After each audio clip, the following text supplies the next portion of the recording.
गुरुरेव महेश्वरः गुरु साक्षात् परब्रह्म तस्मै श्री गुरुवे नमः। अखण्डमण्डलाकारं व्याप्तं येन चराचरं तत्पदं दर्शितं येन तस्मै श्रीगुरुवे नमः। मातृवक्त्र लालयत्री च पितृवत् मार्गदर्शिता नमो गुरुसत्तायै श्रद्धा प्रज्ञायुता च या। ॐ श्रीगुरुवे नमः। ॐ भूर्भुवस्वदस्य पितुर्वरेण्यं भर्गो देवस्य धीमहि धियो यो नः प्रचोदयात्। ॐ भूर्भुवस्वदस्य पितुर्वरेण्यं भर्गो देवस्य धीमहि धियो यो नः प्रचोदयात्। ॐ भूर्भुवस्वदस्य पितुर्वरेण्यं भर्गो देवस्य धीमहि धियो यो नः प्रचोदयात्। ॐ भूर्भुवस्वदस्य पितुर्वरेण्यं भर्गो देवस्य धीमहि धियो यो नः प्रचोदयात्। ॐ भूर्भुवस्वदस्य पितुर्वरेण्यं भर्गो देवस्य धीमहि धियो यो नः प्रचोदयात्।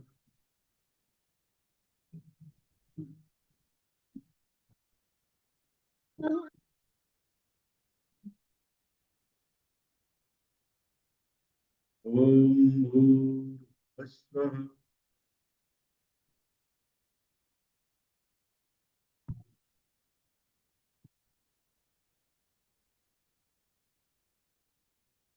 आज की कक्षा हम लोग प्रारंभ करते हैं। हम लोग जो है 108 बार राम राम कहेंगे, फिर इसके बाद की कक्षा प्रारंभ करेंगे। और we are going to tell 108 time Ram Ram. चलिए शुरू करते हैं।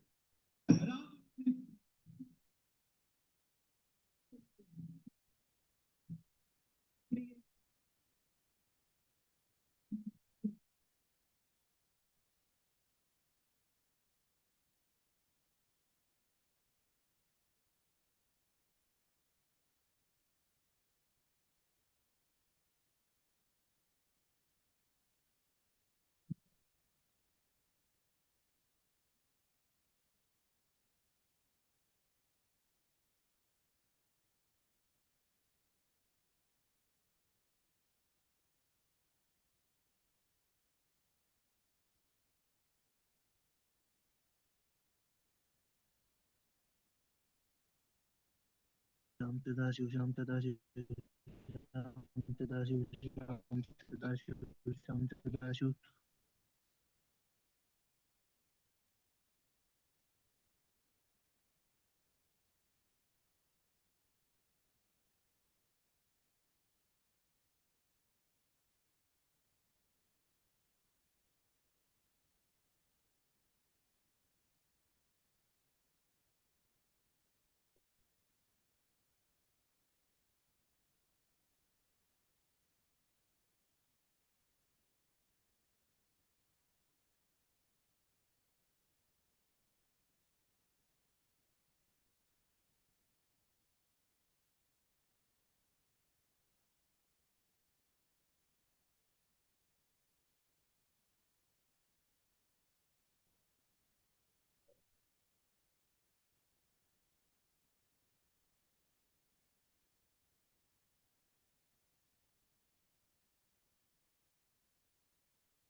सभी का इस क्लास में स्वागत है। और हम लोग आज फिर से आगे भी कैसे हैं डॉक्टर सुजीत जी? गुरुजी अच्छे हैं। बहुत अच्छे हैं। गेस्ट लोग चले गए? नहीं नहीं, अभी आए नहीं है। मैं बोला ज्वाइन कर लूं, ज्ञान जितना मौका मिले उतना ले लूं। नहीं, ज्ञान लेना चाहिए, ज्ञान लेना चाहिए, ज्ञान लेना चाहिए। ज्ञान जो है सबसे बड़ी शक्ति होती है संसार में। जी जितनी भी समस्या है उसका कारण ज्ञान है। जी जी गुरुजी। ज्ञान हो जाए तो कोई समस्या ही नहीं। अज्ञानता ही मनुष्य को दुख देती है। जी तो इस वजह से ज्ञान का होना परम आवश्यक है। अगर ज्ञान मिल जाए तो हमें कोई समस्या नहीं है। Will be very much happy, will be very much positive. जी।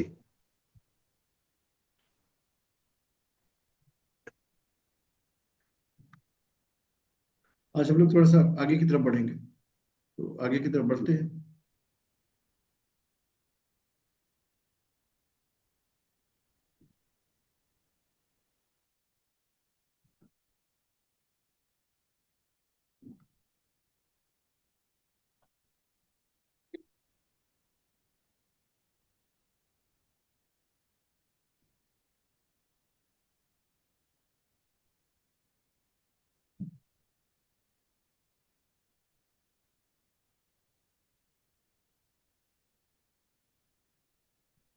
एक पॉइंट है जो बहुत छोटा है, लेकिन इसको हमेशा आपको दिमाग में रखना है, बिकॉज ये जो है पूरी तरह से बेसिक है, पर ये बहुत इंपॉर्टेंट है।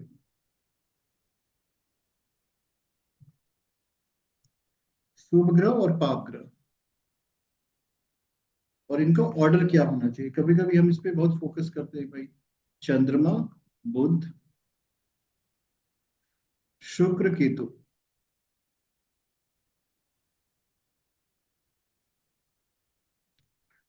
गुरु। इसको अगर आप ऑर्डर में जाएंगे तो ये ऑर्डर है। फिर दूसरा, पाप ग्रहों में सूर्य,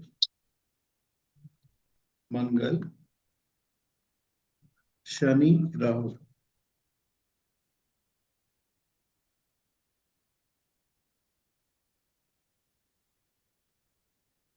इनका भी ऑर्डर यही है।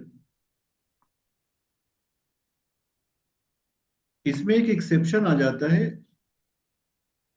क्षीण चंद्रमा, मीन्स वीक मून अगर हो जाए तो उसका भी इफेक्ट जो है बहुत अच्छा नहीं होता। आ, शुभ ग्रह और पाप ग्रहों से कभी भी ये तात्पर्य नहीं लेना है कि पाप का मतलब ये हो गया कि ये बुरा है और शुभ का मतलब ये हो गया कि ये अच्छा है।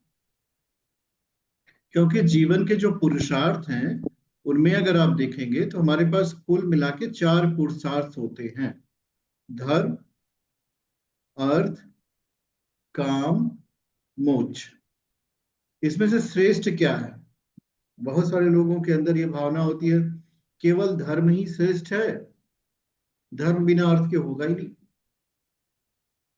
कोई व्यक्ति अगर ये कहे कि केवल काम ही श्रेष्ठ है तो वो भी ठीक नहीं है। केवल मोक्ष ही श्रेष्ठ है, वो भी ठीक नहीं है।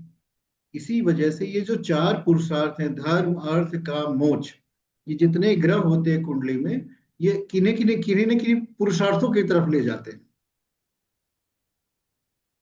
और कोई भी जब आप कुंडली बनाएंगे तो उसमें ऐसा कभी नहीं होगा कि सारे के सारे शुभ ग्रह धर्म की तरफ ले जाएं, सारे के सारे उस पाप ग्रह अर्थ की तरफ ले जाएं, सारे के सारे शुभ ग्रह काम की तरफ ले जाएं। नहीं ले जा सकते। जैसे कुंडली जो हमारे पास होती है, व्यक्तिगत जीवन से भी समझने की कोशिश करिए कि अगर हमें बहुत कुछ नहीं समझ में आता तो 100% ये नहीं हो सकता कि हमारा पूरा जीवन जो है मोक्ष की।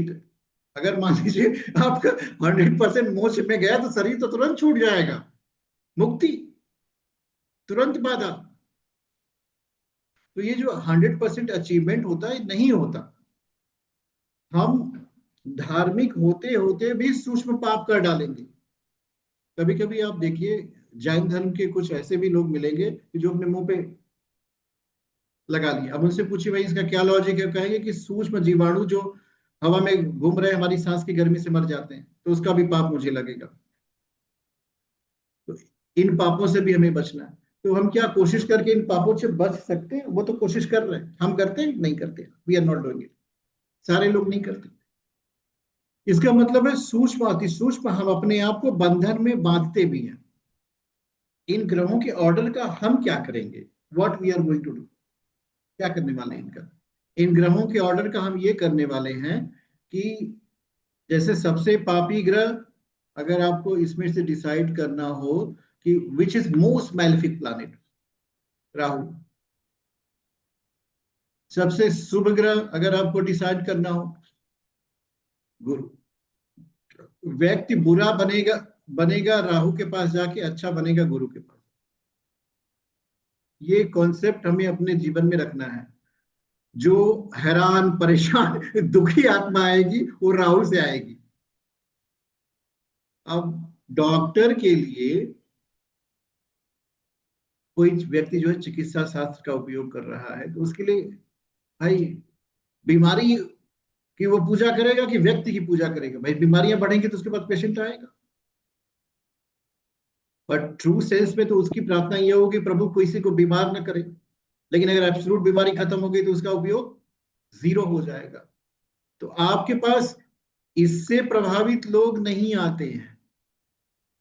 जो व्यक्ति गुरु से प्रभावित होगा वो आपके पास आएगा ही नहीं, क्योंकि गुरु की कामना तो यहां ले जाती है।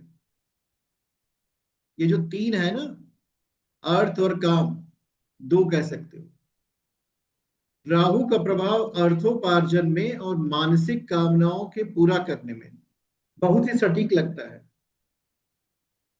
सो राहु को मैलेफिक प्लैनेट की श्रेणी में सबसे बुरा ग्रह कहा जा सकता है कि it is one of the bad planet among all.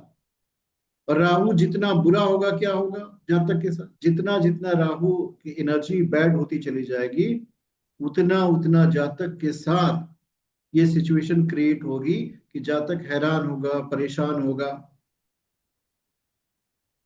ये कंफर्म होता हुआ चला जाएगा। और इसका प्रभाव क्या आएगा? जैसे हम लोग सोचते हैं ना कि जीवन में ये प्रभावित कैसे करता है राहु। जिस भी जातक का राहु बहुत स्ट्रेंथ वाला होगा, जैसे राहु के पास अपनी एनर्जी होती है, you can not say there is no energy Rahu से।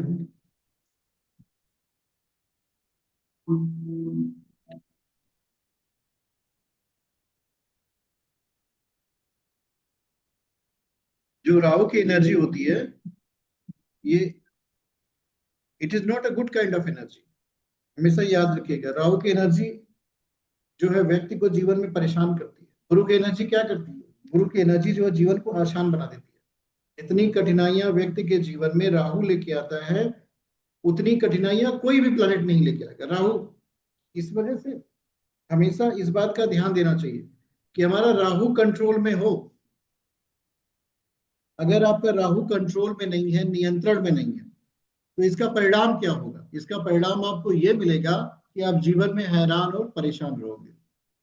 वन वन मोर पॉइंट देखो इसमें, केतु। अब देखो राहु और केतु के ये दो दो पार्ट हो गए।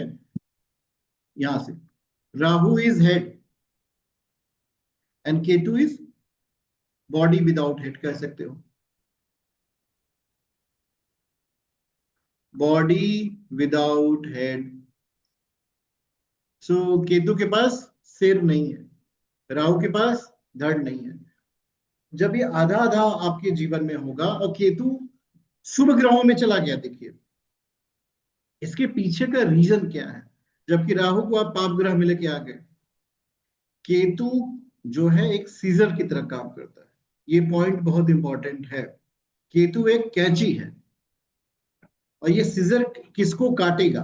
That is most important thing to understand. Ketu की जो कैंची है वो काटती किसको है? अगर ये पॉइंट हम समझ पाए कि केतु की कैंची काटेगी किसको, किस बिंदु को केतु जो है वीक करेगा, तो हम बहुत कुछ समझ सकते हैं। क्योंकि अक्सर हमारे पास जो इम्पैक्ट आता है ना, एन इफेक्ट आता है, वो केतु से ही आएगा। जो आपके को इम्पैक्ट मिलेगा लाइफ में, नेगेटिव, पॉजिटिव, हैप्पी, प्रोग्रेसिव, इसको ध्यान से देखिए। जैसे मान लो आपको ये कुंडली कुंडली दिखाई दे रही है, पॉज हो गया। अभी दिखाई दे रहा है तो? इसमें देखिए ध्यान से, केतु जो है इस जातक की कुंडली में यहां है,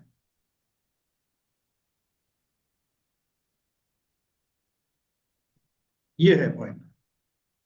और राहु कहाँ है? राहु 5th हाउस में है और केतु 11th हाउस में है। न सिर्फ वो अकेला 11th हाउस में है, बल्कि उसके साथ साथ शुक्र भी है उसके साथ साथ।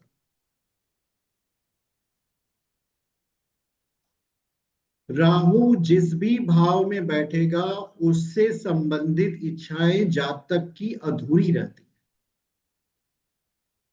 इस ये एक सेंटेंस है। दूसरा सेंटेंस है कि जातक की इच्छाएं बढ़ती हुई चली जाती हैं। एक होता है अनफुलफिल्ड, मतलब आपकी इच्छा पूरी नहीं हुई। एक होता है ग्रोथ, जिसको हम कहते हैं इच्छाएं बढ़ रही हैं, बढ़ रही हैं। हमारे इस पंचम भाव में हमारे पास तीन चीजें आती हैं। प्रेम, मेन पॉइंट तीन है, बाकी बहुत बहुत घूम जा सकते हैं। शिक्षा, संतान। आउटकम क्या देखा जाएगा इसका? जातक का जो प्रेम है, अब ऐसा नहीं कि प्रेम नहीं होगा, पर प्रेम में जो उसकी अपनी इच्छाएं हैं वो अधूरी रहेंगी। प्रेमिका आएगी छोड़ के चली जाएगी, एजुकेशन ये पूरा करेंगे, बट कहीं ना कहीं जाकर के इनकी इच्छा होगी मुझे और पढ़ना है, I want to study more, I want to study more, I want to study more, इनके दिमाग में हमेशा चलता रहेगा। संतान पे क्या करेंगे आप? ऐसे जातकों की संतान की इच्छा अधूरी रह जाती है, जिन जैसी, सपोज करो इनके पास एक होता है मेल फीमेल का कॉन्सेप्ट, कभी कभी आता है लोग, तो वो अधूरा रह जाता है। एक और पॉइंट को आप इसमें जोड़ सकते हो regarding child birth. Miss carriages होते हैं इनके जीवन में। केतु के पास चले जाइए, केतु के पास जाएंगे तो केतु महाराज देखिए सीधा सीधा शुक्र के साथ है। शुक्र के विषय में मैंने जहां तक मुझे याद है, अगर नहीं पढ़ा है तो उसको समझिए। शुक्र जो है इररेस्पेक्टिव ऑफ द पोजीशन व्यक्तिगत जीवन में प्रेम का कारक बनता है, व्यक्तिगत जीवन में अर्थ का कारक बनता है, व्यक्तिगत जीवन में सकारात्मक ऊर्जा का कारक बनता है।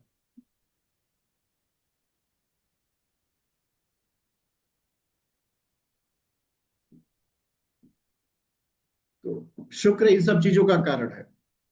शुक्र के साथ केतु, ये पॉइंट देखिए इस कुंडली में कोरिलेट कर रहा है। हमने राहु के बाद कहा ना कि राहु पंचम में बैठा, इनकी प्रेम की इच्छाएं अधूरी होगी। देखिए केतु महाराज शुक्र के साथ बैठ करके बिल्कुल यही कर रहे हैं। इनका जो प्रेम होगा ये भी टूट जाएगा। प्रेम आएगा नहीं ये नहीं कहेंगे आप, प्रेम आया, केतु ने उसको काट दिया। अब काट दिया, केतु का जो बेसिक फंक्शन होता है वो होता है ईश्वर को याद दिलाना। Ketu want that a person should remember God, this is the desire of Ketu. जब केतु की डिजायर फुलफिल होती है तब जाकर के लाइफ में बहुत सारी चीजें अपने आप होने लगती हैं। Many thing happen on its own because of the Ketu. तो जो चीजें अपने आप होने लगती हैं, जातक भी परेशान। प्रेम टूट गया, किसको याद करेगा? कहीं ना कहीं ईश्वर को याद करने की कोशिश करेगा। जातक कोशिश करेगा कि उसके मन में ईश्वर की याद आए। This is the basic function of Ketu.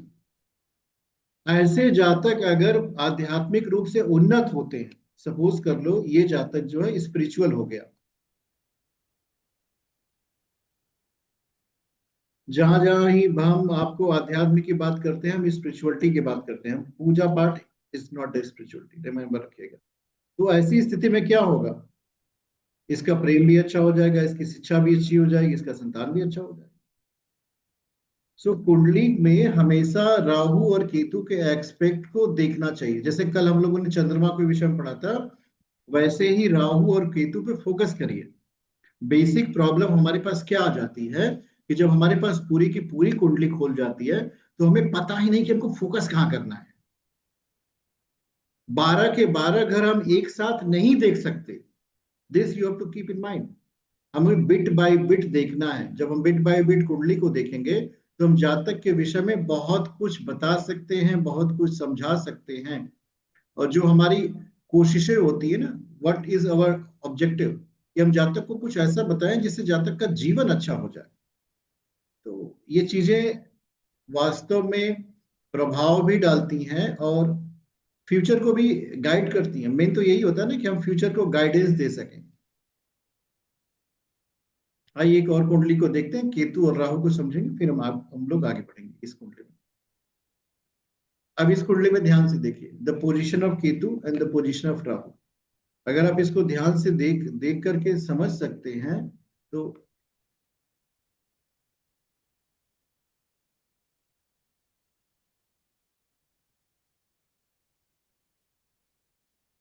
यहाँ चेक करिए। इररेस्पेक्टिव ऑफ द होरोस्कोप, इसमें केतु जो है लग्न में बैठा है, ये है केतु, सन प्लस केतु, और राहु सप्तम भाव में हुआ।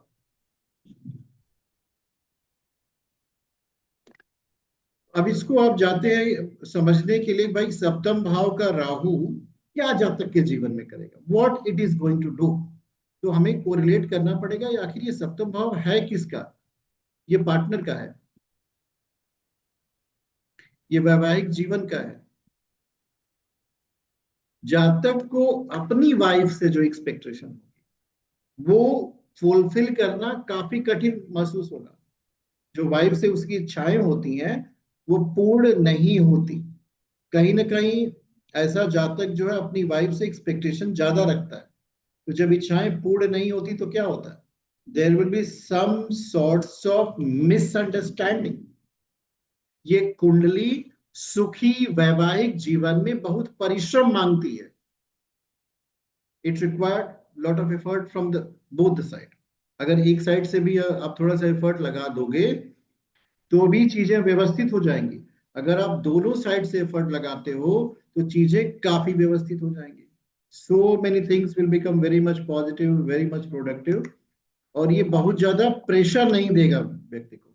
अगर आप दोनों तरफ से एफर्ट नहीं लगाओगे तो क्या होगा, there will be challenges, there will be problem, there will be misunderstanding. और ये जो चैलेंजेस, प्रॉब्लम और मिसअंडरस्टैंडिंग होते हैं, ये लॉन्ग टर्म की नेगेटिव एनर्जी हो जाते हैं। चाह करके भी वैवाहिक जीवन का सुख नहीं प्राप्त कर सकते। ऐसे कि जातकों को एक सलाह दी जाती है कि आप कभी भी पार्टनरशिप में कोई काम न करें, बिकॉज इनकी पार्टनरशिप भी मिसअंडरस्टैंडिंग हो जाएगी। If they will do any kind of work under partnership, that will not give good kind of energy. तो जब भी ये कोई काम करेंगे पार्टनरशिप में, बहुत अच्छी एनर्जी इनको नहीं मिलेगी। सो इसका इम्पैक्ट क्या होगा, लॉन्ग टर्म में they will not be very much happy.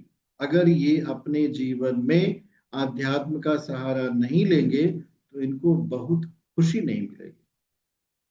Because ultimately life में हमें खुशी चाहिए, हैप्पीनेस चाहिए, पॉजिटिव एनर्जी चाहिए।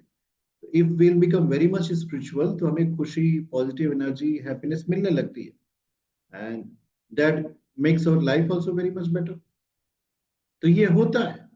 अब उल्टी केतु की तरफ जाए तो, if you are going towards Ketu, तब क्या होने वाला है। अगर आप केतु की तरफ जाते हैं, इसका परिणाम क्या होगा। ऐसी परिस्थिति में केतु क्या करेगा, that is also one point to understand. क्योंकि सूर्य के साथ केतु है and Ketu is a spiritual planet, तो यह जातक जो है आध्यात्म की तरफ प्रवृत्ति ले लेगा। लग्न में बैठा हुआ केतु स्पिरिचुअलिटी की तरफ जातक को ले जाएगा। इस attention and focus will be toward that. But Surya Ketu mercury भी है, कभी कभी इनके अंदर एग्रेसिवनेस भी आ सकती है, जिसको बोलते हैं हम उत्तेजना। ऐसा जातक उत्तेजित भी हो सकता है, एग्रेसिव हो सकता है, स्मार्ट हो सकता है, एनर्जेटिक हो सकता है। एक और कुंडली हम लोग चेक करें।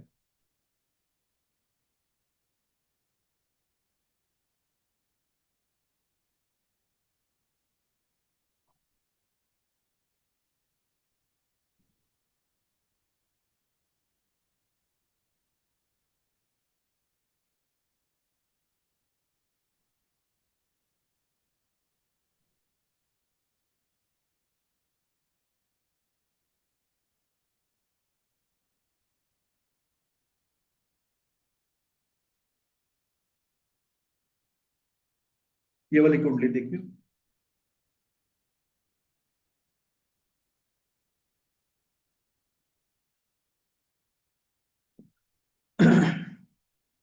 इसमें राहु, ये तो वही वाली कुंडली हो गई, इसका प्रेडिक्शन वही है जो मैंने आपको बताया।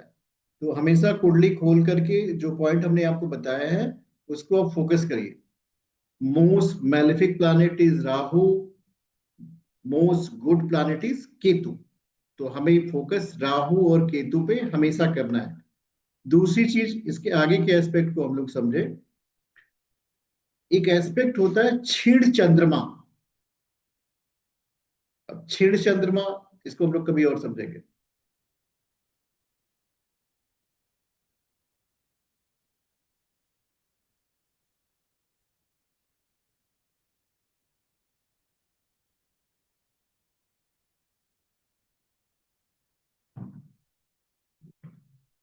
क्या चेक कर लिया? तुम पढ़ते क्यों नहीं बैठ करके?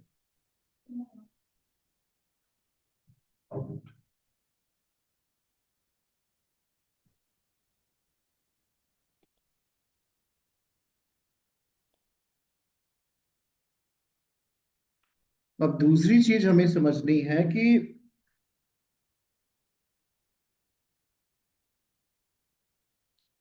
ये जो हमने आपको बताया था पापी ग्रह, that is also one point to understand. इसमें देखिए, Surya, Mangal, Shani, Rahu. Shani and Rahu, we are taught in astrology कि शनिवत राहु होता है। राहु का अपना कोई अस्तित्व नहीं है, राहु शनि की तरह बिहेव करेगा। सूर्य से मंगल अधिक पाप ग्रह है।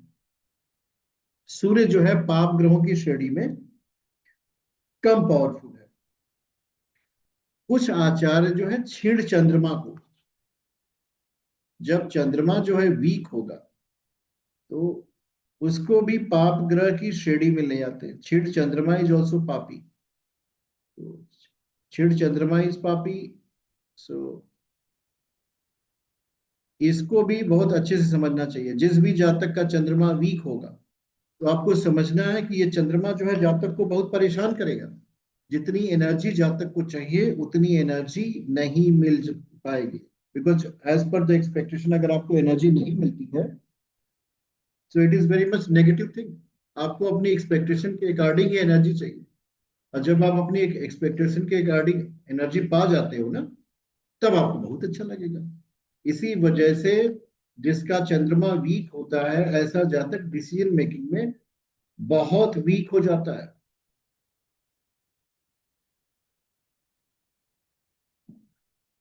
one of the important point to understand, stop, cancel, share, continue, create.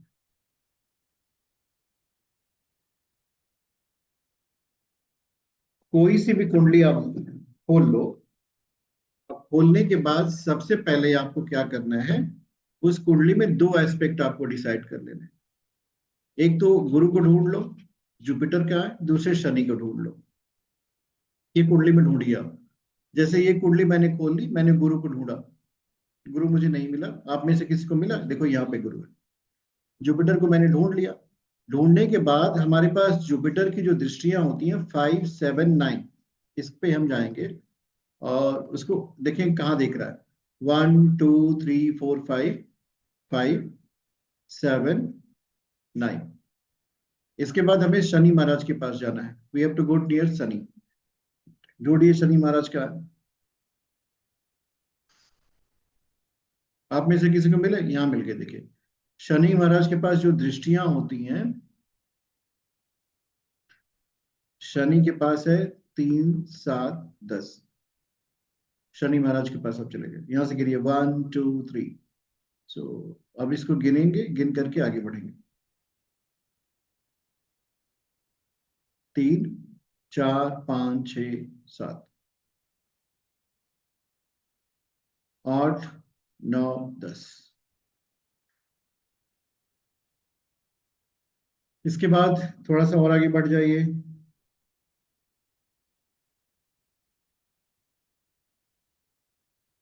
मंगल के पास जाइए।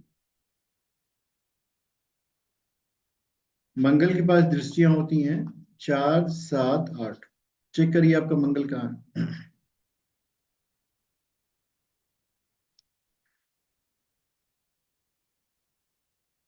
मंगल महाराज कहाँ है, कोई किसी को दिख रहे हैं?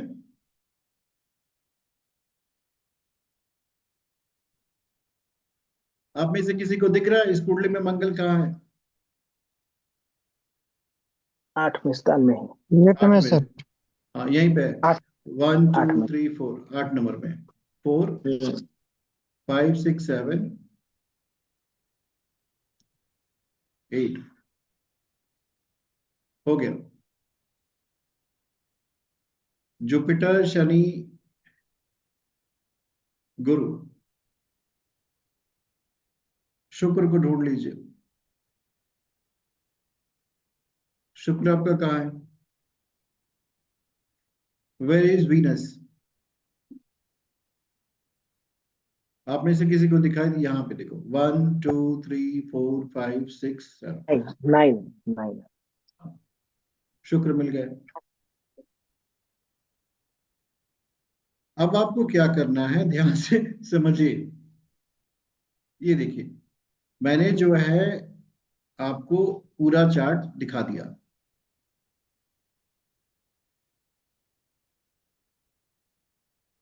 गुरु जहां देखेगा इट विल मेक गुड। एक हाउस ठीक हो गया, ये भी ठीक हो गया, ये भी ठीक हो गया। शनि महाराज जहां देखेंगे वहां की क्या कंडीशन होगी? शनि महाराज की दृष्टि जो है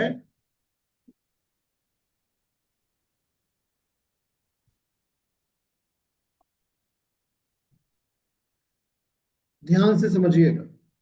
हमने क्या किया कि दृष्टियों को चार्ट पे आरोपित कर दिया। जहां ग्रह बैठा है उसको छोड़ दिया। I don't have to pay attention where the planet is sitting. अगर केवल दो को आप देखने की कोशिश करते हो, जुपिटर और शनि को, 5, 7, 9, 3, 7, 10, यहीं से आप उस जातक के विषय में 40 to 50% कंक्लूजन निकालने में कामयाब हो जाओगे। ये जो 5, 7, 9 वो एरिया है जहां से जातक को फायदा होगा, और 3, 7, 10 वो एरिया है जहां से जातक को परेशानियां, मुसीबत, कठिनाइयां, हैरानियां आने लगती। The basic problem which we face generally, कि हम इन सब बातों पे ध्यान तो देते हैं, we pay attention to these thing, but we are not able to come to the conclusion. 3, 7, 10 के लिए मेहनत करनी है आपको, जो शनि की दृष्टियों वाले हैं। 5, 7, 9 के लिए क्या करना है? जो मेहनत करोगे उसका परिणाम आपको आपके फेवर में आ जाएगा। This is somewhat very much logical thinking. ये बहुत लॉजिकल थिंकिंग होती है कि 5, 7, 9 में जो भी आप करोगे उसके लिए आपको कम मेहनत करनी है, और 3, 7, 10 के लिए बहुत मेहनत करनी है। इसलिए जहां जहां क्रॉस लगा है, जैसे इस जातक की कुंडली में देखिए 10वां भाव कर्म का है, काम का है, उसकी प्रोफेशनल लाइफ को बता रहा है, क्रॉस लग गया, इसका मतलब है कि उसको उसमें टेंशन होगी। अब देखिए, आप इसको लॉजिकली समझिए कि काम बिगड़ेगा तो धन बिगड़ेगा तो कि नहीं बिगड़ेगा। आप इस बात को समझने की कोशिश करिए। भाई पैसे तो काम से ही आते हैं ना। सबसे डिफिकल्ट टास्क संसार का क्या है? To bring money towards yourself. This is one of the difficult task. सारे लोग यही कर रहे हैं। जितने धर्म, अर्थ, काम, मोक्ष वाले हैं सब यही कर रहे हैं। चाहे वो धर्म में हो, राजनीति में हो, चिकित्सा में हो, व्यवसाय में हो, सबकी स्थिति यही है। Everybody want that money should come. सबकी इच्छा यही है कि धन उसके पास आना चाहिए। धन का ना आना जीवन की सबसे बड़ी समस्या। धन का चला जाना इज अ डिफिकल्ट, जीवन की सबसे बड़ी समस्या। so, काम बिगड़ा, धन बिगड़ा। अब देखिए इनका प्रेम भी बिगड़ रहा है। देख रहे हो? धन का प्रेम से संबंध है कि नहीं है, ये बताओ। बिल्कुल है, 100% है।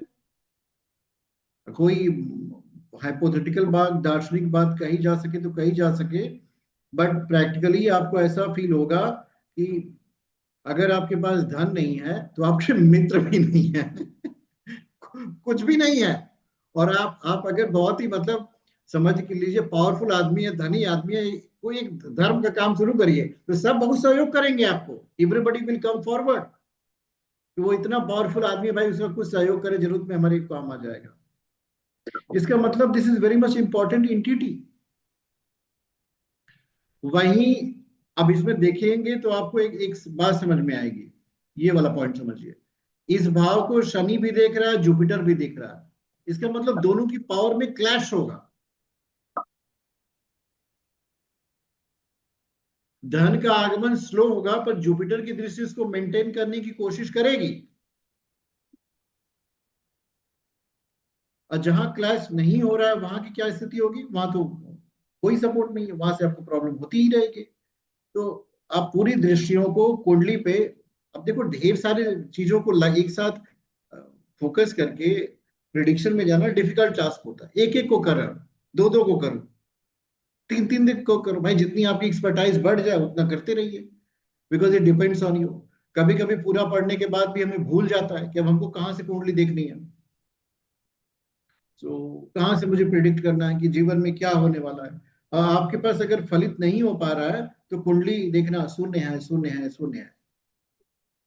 ज्योतिष की सबसे बड़ी विडंबना है कि फलादेश इज 100% ज्योतिष। जिसको फलादेश करना आता है वही ज्योतिषी है, जिसको फलादेश करने नहीं आता वो ज्योतिषी नहीं है। कुंडली का निर्माण सॉफ्टवेयर बन गया, सारी डेट टाइम प्लेस डाल दीजिए तुरंत बन जाता है, बट हु विल डू फलादेश। फलादेशी लाइफ का एक ज्योतिषी के जीवन का बहुत चैलेंजिंग टास्क होता है। अगर कोई व्यक्ति अच्छे से फलादेश करना जानता है तो समझ लो उसके जीवन में सब कुछ है, सब कुछ है, सब कुछ है। ज्योतिष में फलादेशी ओनली डिफिकल्ट थिंग। और उसको जब हम ब्रेक ब्रेक करके फलादेश की तरफ बढ़ते हैं तब जाकर के हमें समझ में आता है कि नहीं, हम फलादेश करने की कंडीशन में आ रहे हैं। तो वो फलादेश करने की क्रिया यही होती है कि आप ग्रहों की दृष्टियों को याद कर लो। याद नहीं होती तो परेशान मत होना, जो चीज हमारे दिमाग में बहुत जबरदस्ती डाली जाती है वो बहुत आसानी से चली जाती है। और जो चीज हम अपने मन में बहुत प्रेम से अभ्यास के द्वारा डालते हैं वो कहीं नहीं जाती। जैसे सारे ग्रहों की सात सेवंथ दृष्टि होती ही होती है। सेवंथ दृष्टि का मतलब अपने से अपोजिट देखना, तो हर ग्रह अपने से अपोजिट देखता ही देखता है। कुछ ग्रहों के पास दो दृष्टियां एक्स्ट्रा दे दी गई हैं। अब वो कौन कौन से ग्रह हैं उनको आप याद कर लीजिए। जुपिटर के पास 5 7 9 है, शनि के पास 3 7 10 है, मंगल के पास 4 7 8 है। इसके बाद आपको कुछ नहीं याद करना, सबके पास सातवीं दृष्टि है, सब अपने से अपोजिट देखते रहते हैं। बस इतना ही आप करने में अगर कामयाब हो जाए, दृष्टि को समझ लें और वो कहाँ कहाँ जा रही है, तो आपको काफी चीजें समझ में आ जाएंगी। कुंडली का सबसे पापी ग्रह राहु है, पर कभी ये मत समझिएगा कि राहु ना रहे तो बहुत अच्छा है। राहु ना रहे तो कुछ भी अच्छा नहीं है। आप जहां है, जिस स्थिति में है उसी स्थिति में रुक जाएंगे। आपके अंदर बढ़ने की प्रवृत्ति नहीं आएगी, आपके अंदर इच्छा जागृत नहीं होगी कि हम कुछ बड़ा कर लें, कुछ बड़ा कर लें। जिस घर में रहेंगे सोचेंगे बस यही सब कुछ है, यही सब कुछ है, यही सब कुछ है। भाई तो वो सब कुछ है ठीक है, बट इससे बड़ा घर आपके पास होना चाहिए। आपके पास छोटी सी कार 4 व्हीलर है, उसी से चल रहे हैं तो कहेंगे बस यही। राहु आएगा तो नहीं, ये ठीक नहीं है, बहुत दिन चल रही है, अब तुम ना बड़ी वाली कार लेके आओ। तो राहु का होना बहुत आवश्यक है। हाँ, अननेसेसरी दबाव तो आपके पास पड़ेगा भाई। मनुष्य के जीवन में जितना भी मानसिक विकार आता है, जिसको कहते हैं मनोवृत्तियों से होने वाले नुकसान, इन सब के कारण राहु महाराज है। तो राहु मनोवृत्तियों को भी परेशान करता है, मनुष्य के चित्त को चंचल कर देता है, इच्छाओं को बढ़ा देता है। पर साथ में साथ इच्छाएं अगर नहीं बढ़ेंगी तो प्राप्ति कैसे होगी। अगर हमारे मन में इच्छा न हो तो हम जीवन में कुछ भी नहीं करेंगे। ये जो भूख लगती है ये भी इच्छा शक्ति का ही परिणाम होता है भाई। You have desire to eat, that's why you are going to eat. लोगों से बात करने की इच्छा नहीं होगी तो भी जीवन आपका आगे नहीं बढ़ सकता। That also is going to create some kind of trouble to you. तो जीवन में हमेशा प्रयास करना है कि हम किसी भी प्लानिट को एब्सोल्युटली रॉन्ग नहीं कहेंगे, हाँ उसको नियंत्रित करने का जरूर प्रयास करेंगे। भाई राहु को आप बहुत बड़ा मत करिए कि सब कुछ आपका है, सब कुछ आपका है। कुछ दूसरों के लिए भी छोड़ दीजिए, leave something for other people also. जब आप दूसरों के लिए छोड़ेंगे तो उसका परिणाम बहुत सकारात्मक होगा, बहुत पॉजिटिव होगा, बहुत अच्छा आने वाला है। गुरु के विषय में यह है कि भाई गुरु को स्ट्रॉन्ग करते रहिए, बट अंडर बैलेंस। आपके अंदर विरक्ति भी हो, पर ऐसी विरक्ति ना हो जाए कि संसार का भाव ही मिट भी जाए आपके मन से। सबसे अच्छा है अपने आप को परमात्मा की शरण में रखो, गुरु की शरण में रखो, भगवान की शरण में रखो, और कहो हे प्रभु, यह शरीर आपका दिया हुआ एक साधन है, इससे हम साधना कर लें उतनी देर तक जितनी देर तक कि आपकी इच्छा हो रही हो। उससे होगा क्या, अत्यधिक तनाव नहीं आएगा, राहु के प्रभाव जो है कम होने लगेंगे। राहु और गुरु आजकल देखो एक साथ साथ मिलकर चलते हैं। हम आपसे बात कर रहे हैं, राहु से बात कर रहे हैं, लेकिन हम आपको पहुंचा रहे हैं गुरु। ये पूरी इंटरनेट की टेक्नोलॉजी, दिस इज राहु। और जो इसके द्वारा संचरित किया जा रहा है, दैट इज ज्ञान, इट बिलोंग्स टू गुरु। तो दोनों में अगर बैलेंस हो जाए तो जीवन कितना अच्छा है, बहुत अच्छा है, बहुत अच्छा है। सो इन सब चीजों को आप कुंडली में देखिए, देखिए, समझिए, और जातक को बताइए भी। ज्योतिषी का परम कर्तव्य होता है कि वो अपने जातक को 10% एस्ट्रोलॉजर बना के छोड़ दे। 100% आप नहीं बना सकते क्योंकि आपको उतना समय नहीं दे रहा, पर 10% उसको ज्योतिषी बना दीजिए कि देखिए आपके गुरु की कंडीशन अच्छी नहीं है, इसको ठीक नहीं करेंगे, धर्म नहीं करेंगे, कर्म नहीं करेंगे, और अपनी आत्मा के बारे में, अपनी चेतना के बारे में नहीं सोचेंगे, तो आपके जीवन में कुछ भी नहीं है, कुछ भी नहीं है, कुछ भी नहीं है। उन पर आपकी बातों का अत्यधिक प्रभाव पड़ेगा। और जब मनुष्य जो है विचार करता है जीवन में, तो निश्चित रूप से मान लीजिए कि उसके अंदर कुछ होने लगता है, कुछ घटित होता है। विचारों की दुनिया ही सर्वश्रेष्ठ दुनिया है, इसलिए हर मनुष्य का कर्तव्य है कि वो सर्वश्रेष्ठ चिंतन करे, मनन करे, और अपने बारे में सोचे भाई मुझे जाना कहाँ है, मैं आया कहाँ से हूँ। यहाँ से गुरु शुरू हो जाता है। जब हम संसार के बारे में सोचते हैं कि भाई हमारे पास कितनी भौतिक उपलब्धियां हैं, इससे आगे कितनी हम कर सकते हैं, तो वहां से राहु शुरू हो जाता है। तो दोनों में कोई विभेद नहीं है, दोनों बहुत अच्छे हैं भाई, बट दोनों को आपको बैलेंस करके लेकर चलना पड़ेगा। जब बैलेंस लेके करके चलेंगे तो आपको बहुत आनंद आएगा, और ये आनंद की प्राप्ति ही मानव जीवन का उद्देश्य है। भाई मानव के जीवन में अगर आनंद की प्राप्ति हम ना कर सकें, आनंद की अनुभूति ना कर सकें, तो हम कुछ नहीं है, कुछ नहीं है। कुछ कोशिश करनी है कि हम अपने जीवन को आनंद के स्रोत तक पहुंचा सके। आज की कक्षा यहीं तक है। मुझे उम्मीद है आप लोगों ने मुझे बहुत ध्यान से सुना होगा, समझा होगा, पढ़ा होगा।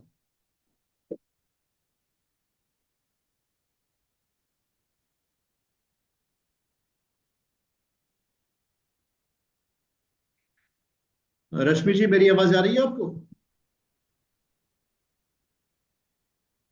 रश्मि जी, हाँ जी सर। आपको समझ में आया? हाँ आया, थोड़ा शुभ हम्म। गए पाप गए वाला थोड़ा ही समझ में आया। एक दोबारा वीडियो देख लीजिएगा, वीडियो मैंने बना दिया, हम आपको भेज देंगे। ठीक है ठीक। ठीक है। प्रदीप जी, आपको समझ में आया? हाँ सर, थोड़ा समझ में आया है उसमें। वो अच्छा आपने अच्छा। जुपिटर शनि का बता दिया, मंग शुक्र का नहीं बता दिया। कौन सा ग्रह दिखता है वो शुक्र? शुक्र की एक ही दृष्टि होती है, सप्तम दृष्टि। अच्छा, ओनली 7। हाँ, सिर्फ एक दृष्टि, सप्तम दृष्टि। आप ज्योतिष की प्रैक्टिस करते हैं क्या? सर मैं आप ही का वीडियो जो सुनता हूँ लिखा है, और मैंने 2-3 लोग का कुंडली मैच करवा दी शादी का। अच्छा अच्छा, बहुत अच्छा किया। कुल, हाँ 2 जन का। हम्म। आप कहाँ से हो, मुंबई से? हाँ, मुंबई से। आपने एडमिशन ले लिया है क्या?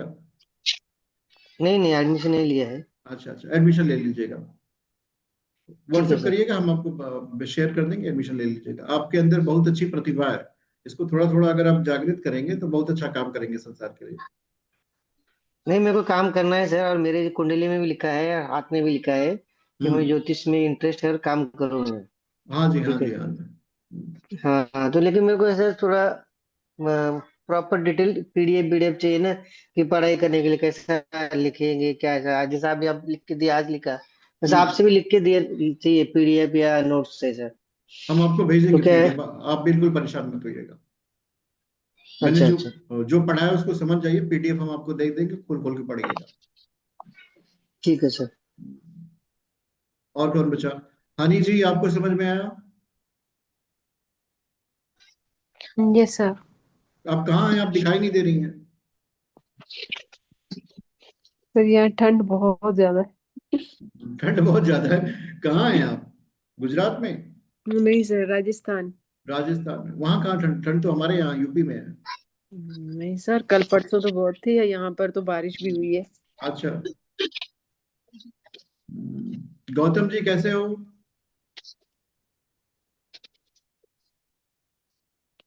गौतम जी नहीं, ठीक है। गौतम जी हैं? हेलो। हेलो, प्रणाम सर। प्रणाम प्रणाम। कैसे हैं आप? आपको समझ में आया? यस सर, बहुत अच्छे से आया सर। चलिए ठीक है, बहुत अच्छा लगा आप लोगों से बात करके। आप लोग इसी तरह सुनते रहिए, समझते रहिए, आगे बढ़ते रहिए। आंखें बंद करिए। हम लोग 3 बार गायत्री मंत्र पढ़ेंगे। एक बार अपने लिए पढ़ेंगे, एक बार संसार के लिए पढ़ेंगे, और एक बार पूरी क्लास के लोगों के लिए पढ़ेंगे। ओम भूर्भुवः स्वः तत्सवितुर्वरेण्यं भर्गो देवस्य धीमहि धियो यो नः प्रचोदयात्। ओम भूर्भुवः स्वः तत्सवितुर्वरेण्यं भर्गो देवस्य धीमहि धियो यो नः प्रचोदयात्। ओम भूर्भुवः स्वः तत्सवितुर्वरेण्यं भर्गो देवस्य धीमहि धियो यो नः प्रचोदयात्। ओम द्यौ शांति अंतरिक्षगम शांति। ओम शांति। आप लोग अपना ख्याल रखिएगा। Take care of yourself.